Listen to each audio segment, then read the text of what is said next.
The tabletop takeaway. Game mechanics on display. 3 designers share the stage. Pick a genre and we'll play. The tabletop takeaway. Welcome back to the Tabletop Takeaway. I'm Charlie McCarran, I'm Trevor Muller-Hagel. I'm Ananda Gunaratna. and this is the third of our series of roll and writes. And because this game is in that family, it's actually a flip and write. It's a cousin. A cousin. Yeah, close cousin. It's Cartographers, and specifically Cartographers Heroes, which was designed by John Brieger and Jordy Aiden. So in this one, imagine you've got this map grid that's a blank slate, and you're going to be placing polyomino pieces on your map by drawing them in with little colored pencils. There's a few different terrain types: forest, water, village, and something else, yellow. I think that is a field. farm. Yeah, farm. Yeah. So, and the flipping part of it, so there's a deck of cards that show you which piece will come up. And sometimes it gives you an option between a couple different terrain types, or sometimes it gives you the option of 2 different shapes. And if you pick a smaller shape, for example, you get a coin, and coins build up throughout the game. The end game, you actually have 4 seasons, and each season has a special scoring condition associated with it, and it's actually, each season has 2 scoring things. So you can imagine there's a scoring condition A, B, C, and D. And in springtime, you do A and B scoring. Then in summer, B, C, then C, D, and D, A again. And I love that scoring mechanic. I've definitely tried using it in games before. Yeah. It's just real nice. You can see the whole progression of how you score points. And each scoring condition has kind of a different thing. For example, our game forests, you're trying to get forest spaces in a column. And then the field and water are combined usually as get fields next to water, and so on. And then the final, there's kind of like a usually wild card big bonus as the D scoring condition. So anyways, gameplay is really simple. Flip the card, everyone does it at the same time, and start building out your map. That's it in a nutshell. And I really did want to include this one because to give perspective on a flip and write game versus roll and write. Yeah, using dice versus using a deck of cards or something different than what the other ones have. Yeah. Yeah. And you could classify it as a different thing, but it feels really similar. Yeah. Yeah. The heart is very similar to a roll and write. Yeah, sure. The only difference, I guess, is once you draw a card, you know you're not going to get it again that round. Right. And, of course, the effects are more complicated than the numbers on dice. Right. Mm-hmm. But there's also, like Railroad Inc. has a feel like this game, but that uses dice. So you actually have, on the different sides of the dice, is different shapes of roads and stuff. Different polyominoes kind of thing. Kind of. Yeah. Okay. It's like road connections, river connections, train connections. Great. Things.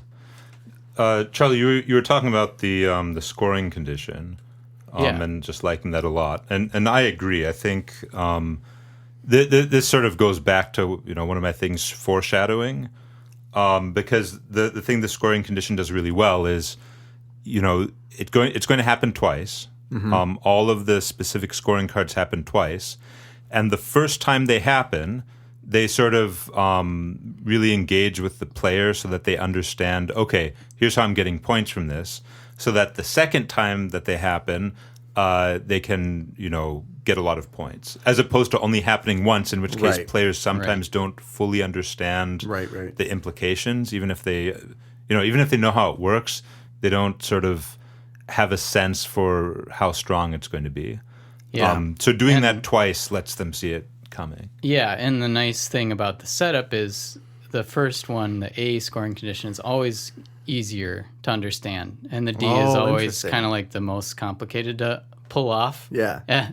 So, yeah, it's pretty great in that sense. Yeah, I really, really enjoy games that also use spatial puzzles that are like customizable for you, because we all have the same information. All of us have the same information every time.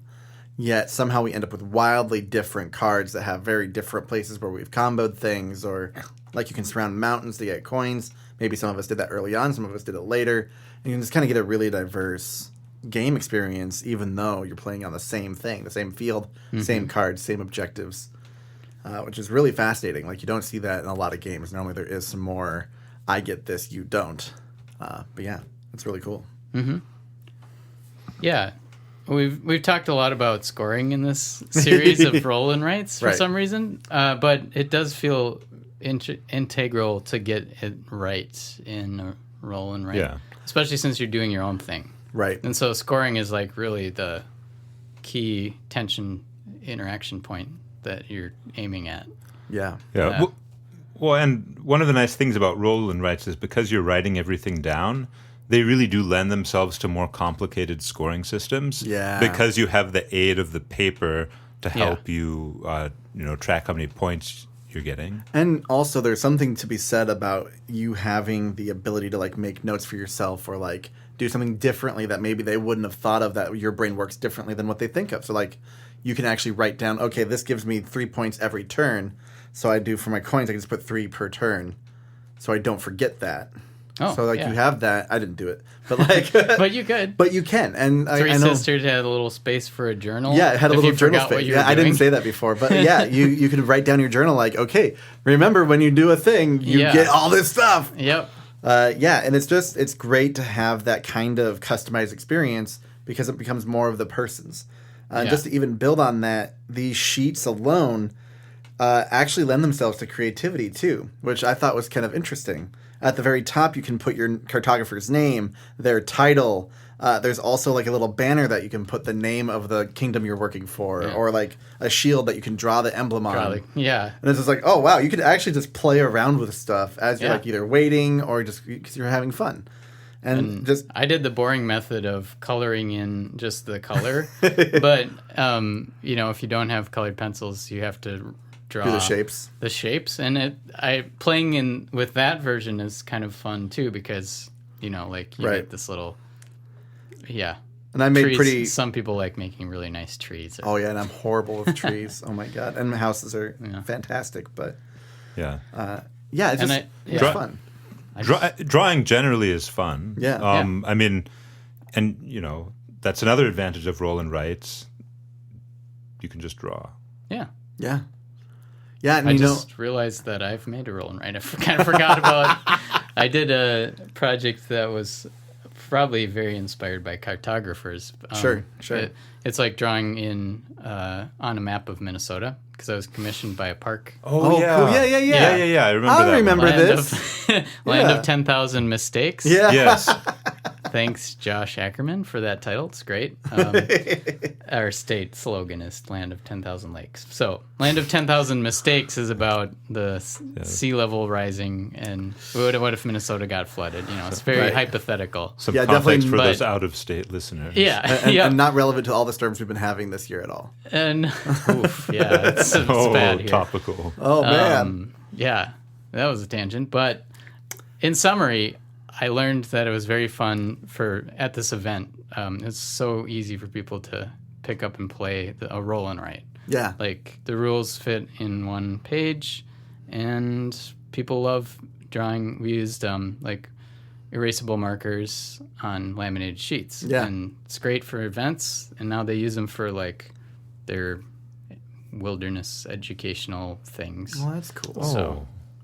So yeah, for designers out there, you never know where you can get game project commission. Sometimes it's just if you make some connections, people will be like, hey, that's the designer who could make a game about whatever. And you were making a game for a movie studio or something at some Yeah, point. yeah, kind You, of you get all sorts of things coming secret your project that Secret a project few that- people got for a Christmas present Yeah. at a certain company.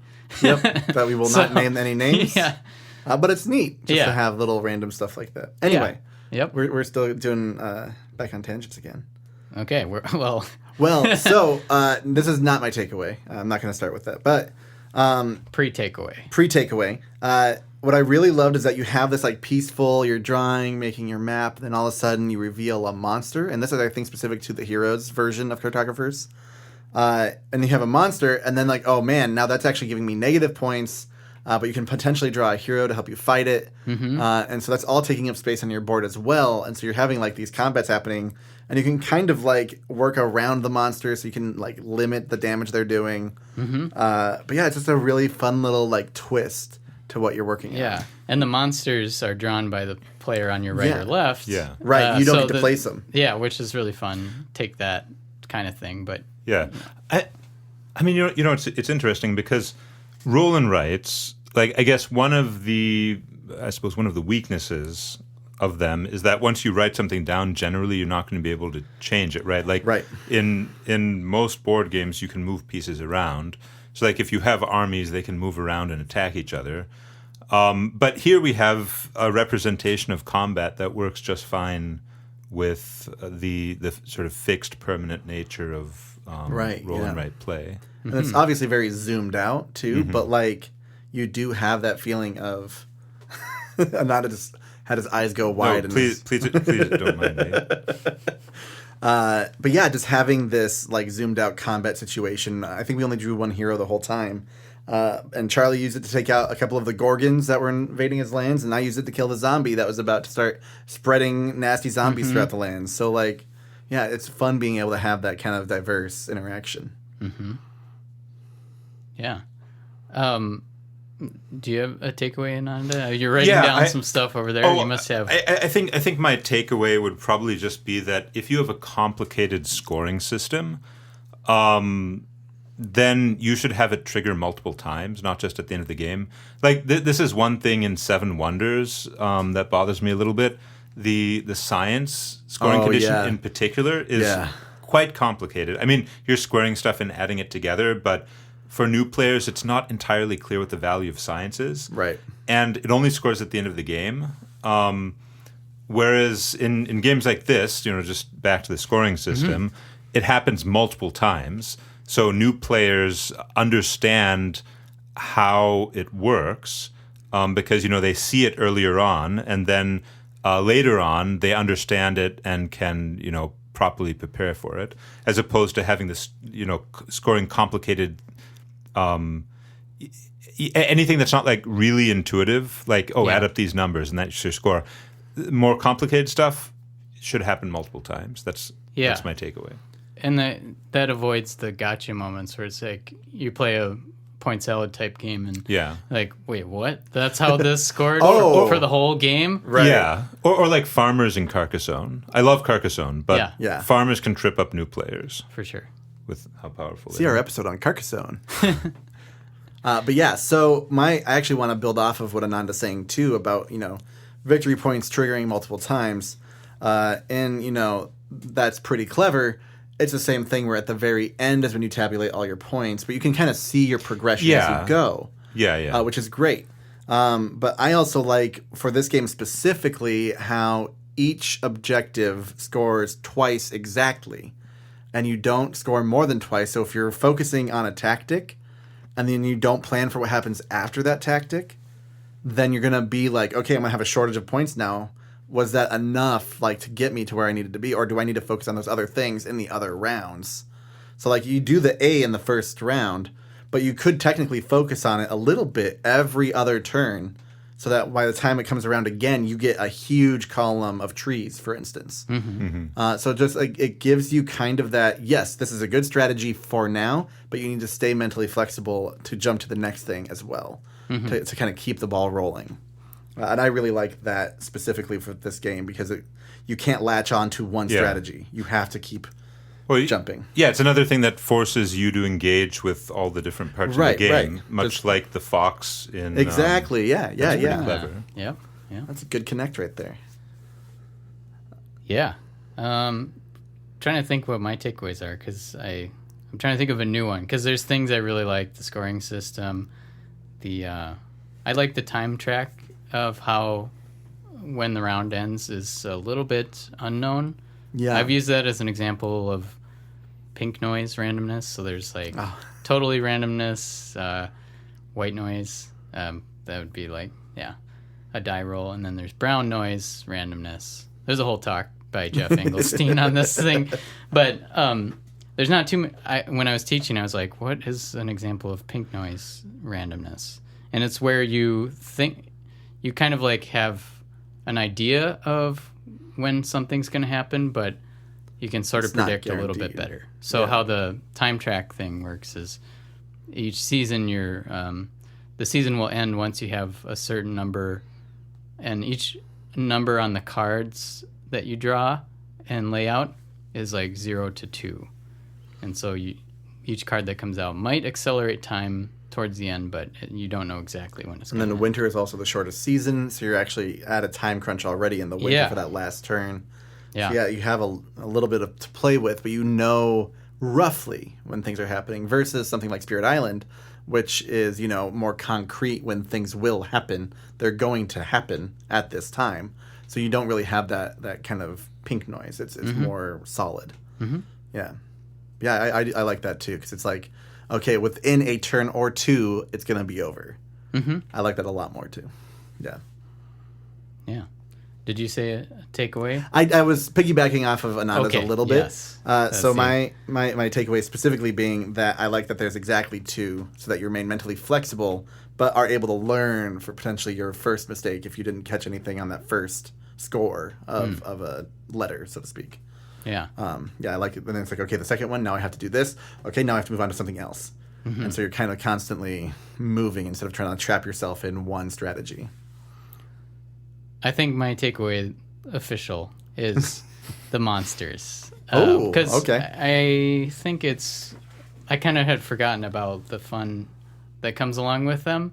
Yeah. Like, it's a fun challenge that, it's like everyone else is drawing on your board the monsters. Mm-hmm. So that's a fun challenge to like, ooh, how can I screw over this person? But it doesn't feel that bad. Like, it's now a new puzzle for you to solve. Like, ooh, how do I like get this monster surrounded so that I don't get points taken away?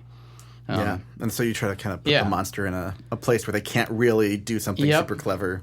And the abilities with the monsters is the thing that made it fun too. It's like with the zombie. Like, I was imagining, the zombie could spread out. And even though it really didn't do that much on my board, it's still... I prevented you from getting at least 7 points. Yeah, you did. Yeah, he stopped the farm from being surrounded by water. The zombie... Yeah, no, I was like picturing this, even though I'm just drawing these squares and with a Z in it.